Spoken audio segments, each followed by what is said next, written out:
ये जो तिलक है माथे पर, ये कहां से आ जाता है? इसके पीछे बहुत सोच होती है। Indian institute of management IIM Rohtak के डायरेक्टर प्रोफेसर धीरज शर्मा ने वर्ष 1950 से वर्ष 2010 के बीच, यानी 60 सालों के बीच रिलीज हुई कई हिंदी फिल्मों का अध्ययन किया और इस अध्ययन के नतीजे आज आपको चौंका देंगे। इस अध्ययन में, इस स्टडी में यह पता चला कि हमारी फिल्मों में सिखों के 74% किरदार ऐसे होते हैं जिनका मजाक उड़ाया जाता है। भ्रष्ट राजनेताओं के 58% किरदार ऐसे होते हैं जिनके सरनेम ये बताते हैं कि वो हिंदू ब्राह्मण हैं या ऊंची जाति के हैं। भ्रष्ट व्यापारियों के 62% किरदारों के नाम वैश्य वर्ण से संबंधित होते हैं। इसके विपरीत 84% फिल्मों में मुसलमान किरदारों को बहुत धार्मिक और ईमानदार दिखाया जाता है। किसी को भी इस बात पर आपत्ति नहीं है कि फिल्मों में मुस्लिम किरदारों को ईमानदार और धार्मिक क्यों दिखाया जाता है। हम ये नहीं कह रहे, वो ईमानदार होते भी हैं, धार्मिक भी होते हैं, सब बातें सही हैं। इसको हम चैलेंज नहीं कर रहे, चुनौती बिल्कुल नहीं दे रहे। हम सब मुस्लिम भाइयों का पूरा सम्मान करते हैं।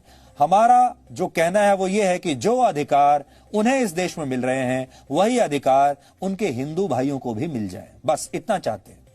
लेकिन फिल्मों के जरिए बहुसंख्यक आबादी को निशाना बनाए जाने पर सवाल जरूर उठने चाहिए। कई मशहूर फिल्मों और वेब सीरीज में नकारात्मक किरदारों को हिंदू नाम के साथ दिखाया जाता है। लोगों के साथ बुरा करने वाले ये किरदार हिंदू हैं, इसे साबित करने के लिए कैसे साबित किया जाता है? इनके माथे पर टीका लगा दिया जाता है। ऐसे ही कुछ किरदारों की तस्वीरें इस समय आपकी टीवी स्क्रीन पर हैं। आपने इन फिल्मों को देखा होगा, आनंद लिया होगा, लेकिन इस नजरिए से कभी आपने सोचा नहीं होगा। इसके विपरीत फिल्मों में दिखाए जाने वाले मुस्लिम किरदार भले ही डॉन हो, गुंडे हो, हत्यारे हो, तस्कर हो, उनकी छवि को किसी मसीहा या रॉबिन हुड की तरह पेश किया जाता है। फिल्मों में आकर एक मुसलमान शराब तस्कर एक चालाक व्यापारी में बदल दिया जाता है। सबसे बड़ा उदाहरण है दाऊद इब्राहिम। दाऊद इब्राहिम जैसे अंडरवर्ल्ड डॉन की बहन रॉबिन हुड यानी गरीबों की मसीहा बन जाती है। दाऊद इब्राहिम को भी एक डॉन की तरह दिखाया जाता है, पूरे ग्लैमर के साथ दिखाया जाता है। एक गुंडा लोगों की मदद करने वाले व्यक्ति में अचानक से बदल जाता है। आपको ऐसे एक नहीं अनेक उदाहरण अगर आप चाहें तो मिल जाएंगे हमारी फिल्मों में। फिल्मों में हिंदू धर्म का मजाक बहुत आसानी से उड़ा दिया जाता है, लेकिन क्रिएटिव फ्रीडम के नाम पर किसी और धर्म के साथ ऐसा करने की हिम्मत किसी प्रोड्यूसर, डायरेक्टर या एक्टर में नहीं होती। 1970 में आई मशहूर हिंदी फिल्म दीवार का आपको याद होगा, एक मशहूर किरदार था विजय, जिसे अमिताभ बच्चन ने निभाया था उस समय। विजय का किरदार, वो भगवान के मंदिर जाकर भगवान पर सवाल उठाता है, लेकिन किसी को इसमें कोई आपत्ति नहीं हुई और यह फिल्म सुपर हिट हुई थी और इसे देखने वालों में भी बड़ी संख्या में हिंदू लोग थे। फिल्मों में फूहड़ किस्म के किरदारों के नाम अक्सर राम रख दिए जाते हैं, आपत्तिजनक डायलॉग लिखे जाते हैं, लेकिन इस पर कोई कुछ नहीं बोलता। वर्ष 2013 में एक मशहूर फिल्म आई थी जिसका नाम था गोलियों की रासलीला रामलीला। इस फिल्म में रणवीर सिंह राम के किरदार में थे, दीपिका पादुकोण के किरदार का नाम था लीला।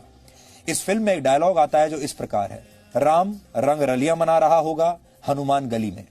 इस फिल्म में भगवान श्री कृष्ण और हनुमान का भेष धारण किए हुए कुछ लोगों को फूहड़ किस्म का डांस करते हुए दिखाया गया और सीन के बैकड्रॉप में भगवान राम का एक पोस्टर लगा हुआ था।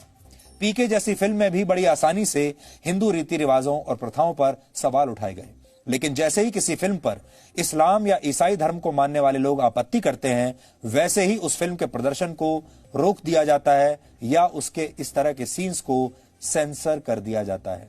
भारत में बनने वाली हिंदी फिल्मों में पाकिस्तान तक के लोगों की भावनाओं का ध्यान रखा जाता है, लेकिन बहुसंख्यकों की भावना का ख्याल किसी को नहीं आता। IIM रोहतक के डायरेक्टर प्रोफेसर धीरज शर्मा ने इस विषय पर रिसर्च की थी, जिसके बारे में हमने आपको बताया। उन्होंने 20 ऐसी फिल्मों का अध्ययन किया जिनके केंद्र में पाकिस्तान था। इस रिसर्च में पता चला कि 18 फिल्मों में पाकिस्तान के लोगों को